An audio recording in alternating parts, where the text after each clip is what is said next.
खराब हो जाएगा मैं बहुत इनकी अम्मा बहन पे आ जाऊंगा मैं।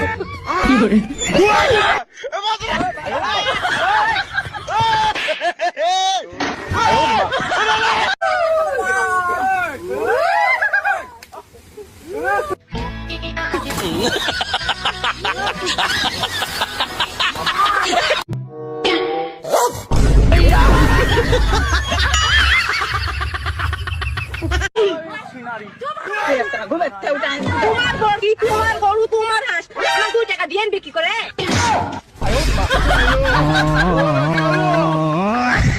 কি করে